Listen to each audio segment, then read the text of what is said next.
Hello friends, welcome back to my channel. जैसा कि मैंने बोला था कि मैं जनवरी, फरवरी, मार्च और अप्रैल 2024 के जो करंट अफेयर्स है उससे रिलेटेड वीडियो लाऊंगी, जो भी इम्पोर्टेंट क्वेश्चंस होंगे, ताकि आगे आने वाले जितने भी एग्ज़ाम्स हैं उसमें वो खास करके क्या करे, हेल्प करे। ठीक है, तो ये आप देख सकते हैं कि ये लास्ट में ही है, 28 दिसंबर से शुरू होकर और फिर इधर जनवरी से शुरू है। और मेरी शुरू से आदत है कि जिस भी क्वेश्चन से मुझे दूसरा इन्फॉर्मेशन मिलता है मैं उसको बुक में ही लिख लेती हूँ, या कोई फुल फॉर्म वगैरह है या उससे रिलेटेड कोई एक्स्ट्रा है, जैसे कोई संस्था वगैरह है तो उससे रिलेटेड जो भी इन्फॉर्मेशन है मैं उसको लिख लेती हूँ। तो आपको इस बुक में, मेरे बुक में इसी तरीके की चीज़ें जो इम्पोर्टेंट होता है मेरा, वो कि अलग तरीका है, उसको कैसे घेरना है, उसको कैसे इम्पोर्टेंट है, कोई वी आई है तो किस तरीके से। तो चलिए शुरू करते हैं, ताकि आने वाले समय में जो भी इम्पोर्टेंट चीज़ें हैं वो आपको पता चले, और सारी चीज़ें इसमें नहीं पढ़नी होती है। ठीक है, तो जो भी न्यू स्टूडेंट है खासकर वो ध्यान देंगे कि अगर आप स्पीडी करेंट अफेयर्स लगाएंगे,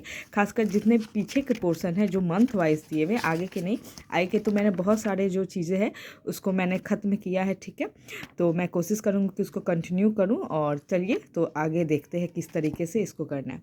तो 28 दिसंबर से मैं लूँगी। तो पहला यहाँ पे क्वेश्चन है कि कौन सा राज्य भारत की पेट्रो राजधानी के रूप में उभरा है। तो ये इंपॉर्टेंट होगा क्योंकि ये पेट्रो राजधानी एक न्यू शब्द है। ठीक है, पेट्रो राजधानी के रूप में उभरा है। तो आप अभी देख रहे होंगे, अगर आपको इस तरीके का क्वेश्चंस का अगर बाय द वे आंसर नहीं आए एग्जाम में, तो आप एक कॉमन सेंस लगाएंगे कि इस तरीके की जो चीज़ें हैं, कुछ भी इस्टेब्लिश हो रही है तो खासकर अभी गुजरात राज्य में हो रही है, तो यहाँ से आप एक कॉमन सेंस ले सकते हो। अगर 2-3 राज्य दे रही है, कुछ नया इस्टेब्लिशमेंट है, कोई प्लांट वगैरह है किसी चीज़ का, तो आप इसको गुजरात लेकर चल सकते हो। ठीक है, नेक्स्ट क्वेश्चन है यहाँ पे, देश की पहली AICT कहाँ बनेगी। तो लखनऊ। ये मोस्ट इंपॉर्टेंट है, वेरी वेरी क्या है, ये इम्पॉर्टेंट है, क्योंकि आर्टिफिशियल इंटेलिजेंस अभी हर जगह न्यूज़ में है।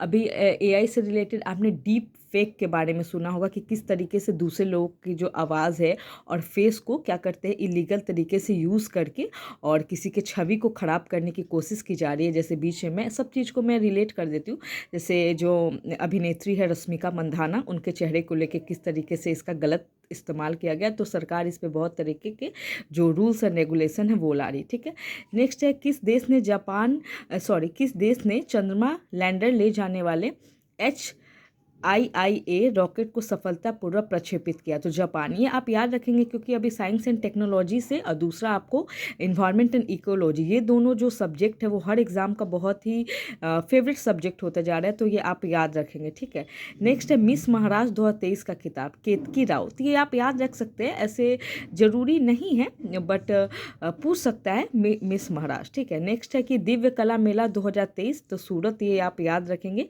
कि 12वें दिव्य कला मेला कहाँ मनाया गया, तो सूरत में। ठीक है, नेक्स्ट है सूचना अनुसार भारत का पहला AI शहर। तो फिर वही क्वेश्चन है रिपीटेड, लखनऊ, जो कि यूपी में है, और आप ये बताएंगे कि लखनऊ जो है वो किस नदी के किनारे बसा है। ठीक है, नेक्स्ट है, पाकिस्तान में जो आम चुनाव 2024 के लिए एकमात्र हिंदू महिला ने अपना नामांकन पत्र दाखिल किया, तो उनका नाम क्या है। तो डॉक्टर सवीरा प्रकाश। ये इंपॉर्टेंट हो जाता है कि पहली बार तो है कि आपको पहली हिंदू महिला, वो भी एकमात्र, तो इस हिसाब से ये इंपॉर्टेंट हो जाता है। ठीक है, इनका नाम आप याद रखेंगे, डॉक्टर सवीरा प्रकाश। नेक्स्ट है कोविड-19 नए वेरिएंट का नाम। बीच में ये बहुत ज़्यादा हल्ला हुआ था, केरल में भी इसके 1-2 मामले देखे गए हैं भारत के अंतर्गत, JN1। ठीक है, नेक्स्ट है, ये बहुत इंपॉर्टेंट है क्योंकि बिहार है, और ऐसे क्वेश्चन खास करके जो भी चीज़ें बदली जाती है BPSC और बिहार दरोगा में पूछता है। 64 पोस्ट के भी ESI में आपको ये चीज़ें, इस तरीके के क्वेश्चन पूछे गए हैं कि बिहार राज्य के मुख्य सूचना अधिकारी कौन है। तो आप याद रखेंगे त्रिपुरारी शरण। ठीक है, त्रिपुरारी शरण, इसको आप VVI लगा लेंगे। नेक्स्ट है, किस राज्य सरकार ने स्वच्छ ऊर्जा को बढ़ावा देने के लिए हरित हाइड्रोजन नीति लागू करने का निर्देश दिया। यूपी। ये इंपॉर्टेंट क्वेश्चन नहीं है। ठीक है, नेक्स्ट है, किस देश ने अपनी नेवी चीफ को नया रक्षा मंत्री बनाया। तो चीन। ये इंपॉर्टेंट है।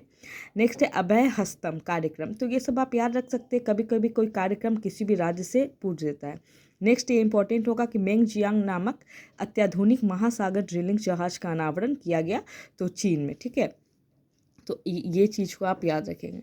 नेक्स्ट है सूचना अनुसार भारत के पहले पनडुब्बी पर्यटन का अनावरण। अब जहाँ पे भी पहला पनडुब्बी आएगा वो इम्पोर्टेंट हो जाएगा। तो मैंने बोला ना, कुछ भी इस तरीके के जो आप काम देखेंगे, अगर आपको एग्जैक्ट आंसर नहीं याद हो, गुजरात हो तो आप मतलब एक होता है ना कि नहीं कुछ से अगर कुछ भी नहीं है एकदम ब्लैंक हो, तो अगर गुजरात हो तो आप कोशिश करना इस तरीके के क्वेश्चन में गुजरात मारे, 50% चांस है कि आपका गुजरात सही हो।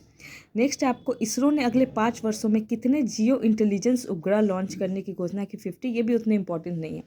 नेक्स्ट है किस देश ने के राष्ट्रपति ने ब्रिक्स में शामिल होने के लिए निमंत्रण को अस्वीकृत किया। अर्जेंटीना। तो ये क्वेश्चन इंपॉर्टेंट नहीं है, लेकिन आपके लिए ब्रिक्स इंपॉर्टेंट है। ठीक है, आपको पता है कि 2023 में जो ब्रिक्स की अध्यक्षता है वो साउथ अफ्रीका ने की थी। उस हिसाब से 2024 में अध्यक्षता ब्राज़ील को करनी चाहिए थी, परंतु किसी कारणवश से ब्राज़ील ने 2024 में अध्यक्षता न करके रूस ने 2024 में अध्यक्षता की। ये तो ये आप लोग देख सकते हैं कि मैंने यहाँ पे लिख दिया, ताकि ये सारी चीज़ें मुझे इस तरीके से याद रहती है लिख देने से। ठीक है, तो याद रखेंगे और आप ये बताएंगे कि ब्रिक्स की स्थापना कब हुई। और मैं ये बता देती हूँ कि ब्रिक्स जो है ये ब्राज़ील, रसिया, इंडिया, चाइना, साउथ अफ्रीका, ये 5 देश से मिलकर ब्रिक्स बना है।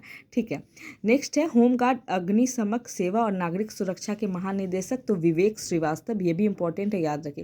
ये इंपॉर्टेंट नहीं है आपको। दुनिया का दूसरा सबसे बड़ा वैश्विक इस्पात उत्पादक देश, तो याद रखेंगे ये आपको बहुत इंपॉर्टेंट है। पूछ देगा कि भारत, दो तरीके से इसको पूछेगा। एक तो पूछेगा कि दुनिया का दूसरा सबसे बड़ा वैश्विक इस्पात उत्पादक देश तो भारत, या पूछेगा कि भारत दुनिया में इस्पात उत्पादक में किस नंबर पे, पहला, दूसरा, तीसरा, चौथा। तो सेकंड नंबर पे, और फिर पहला पे बात आती है कि पहला पे कौन है, क्योंकि पहला और दूसरा यही इंपॉर्टेंट होता है। तो आप याद रखेंगे कि पहले पे चीन है। ठीक है, नेक्स्ट प्रधानमंत्री मोदी BAPS हिंदू मंदिर का उद्घाटन कहाँ करेंगे, तो UAE। ये इंपॉर्टेंट है, ये बीच में न्यूज़ में भी था, आप लोगों ने इस मंदिर को देखा होगा कि इस मंदिर का उद्घाटन भी हुआ, यहाँ से बहुत सारे लोग वहाँ गए थे। ठीक है, नेक्स्ट है किस राज्य के मुख्यमंत्री ने आरोग्यश्री योजना, तो आंध्र प्रदेश। ठीक है, इस तरीके की योजना इंपॉर्टेंट होते याद रखेंगे आप।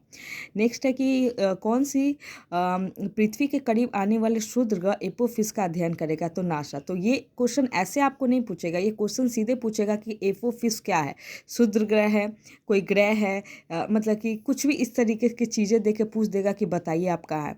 ये नहीं पूछेगा कि इसका आपको कौन किसने अध्ययन किया या क्या है, नहीं, इस तरीके से नहीं पूछेगा, सीधे एपोफिस दे देगा। इस तरीके के क्वेश्चन UPSC में खासकर पूछता है कि कोई टर्म्स दे देगा आपको, एपोफिस, अब बताइए क्या है, कोई कीड़ा है, कोई क्षुद्र ग्रह है, कोई ग्रह है, ठीक है, कोई प्लान, मतलब कुछ भी इस तरीके से। नेक्स्ट है आपको FIDE विश्व ब्लिट्स शतरंज चैंपियनशिप 2023 के महिला वर्ग में किसने रजत पदक जीता, तो कोनेरू हम्पी। तो ये इंपॉर्टेंट है, और ये याद रखिएगा अगर आपको नाम दे दे कि कोनेरू हम्पी, बताइए किस खेल से संबंधित है, शतरंज से, चाहे टेनिस से, चाहे हॉकी से, तो आप याद रखेंगे कि कोनेरू हम्पी जो है वो शतरंज चैंपियन है। ठीक है, इस तरह के क्वेश्चन अब दरोगा में खासकर एक तो पूछने ही लगा है कि ये खिलाड़ी किस खेल से संबंधित है। ठीक है, नेक्स्ट आपको क्वेश्चन है कि जो GCC है, ठीक है, GCC जिसको खाड़ी सहयोग परिषद ने किस देश के साथ मुक्त व्यापार समझौता किया, तो दक्षिण कोरिया। तो ये तो ठीक है, दक्षिण कोरिया, लेकिन आप याद रखेंगे जो GCC है, गल्फ कोऑपरेशन है, उसमें कौन कौन से देश शामिल है। तो देखिए मैंने यहाँ पे लिख दिया है, सऊदी अरब, UAE, ओमान, कतर, बहरीन और कुवैत। तो ये याद रखेंगे कि एक क्वेश्चन से आपको 2 क्वेश्चंस कैसे बनाने।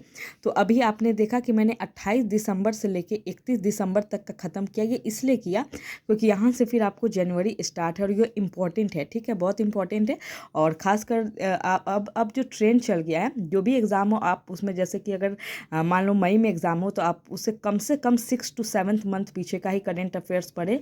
बहुत है, पहले तो लगभग 1 साल का पढ़ना होता था, पढ़ना आपको पूरा है, बट माइंड में कम से कम 6 मंथ का आप याद रखेंगे, और 6 मंथ से ही करेंट सिनेरियो से ज़्यादा पूछता है। अब साल भर पहले का बहुत ही कम है कि पूछता है। ठीक है, तो आप इस चीज़ को याद रखेंगे। कल मैं कोशिश करूँगी कि कल से हाफ करके इतने करके 1 मंथ का 3 से 4 वीडियो में इसको ख़त्म करूँ, और बाकी जो पीछे के वीडियोज़ है उसको भी मैं आगे कंटिन्यू रखूँ। मैंने बहुत सारे वीडियोज़ ख़त्म किए हैं। ठीक है, तो आप लोगों को अगर ये हेल्पफुल है, अगर किसी भी तरीके से आप लोगों को अच्छा लगा, इससे आप लोगों को मतलब कुछ अच्छा इन्फॉर्मेशन मिला है, तो प्लीज़ इस वीडियो को लाइक करिएगा, शेयर करिएगा। और भी कोई कमेंट अगर आप चाहते हैं, कोई क्वेरीज़ है या कुछ आप सजेस्ट करना चाहते हैं, तो प्लीज़ आप वीडियो पे कमेंट करना, और कैसा लगा ये प्लीज़ बताना और सजेस्ट करना। Thank you.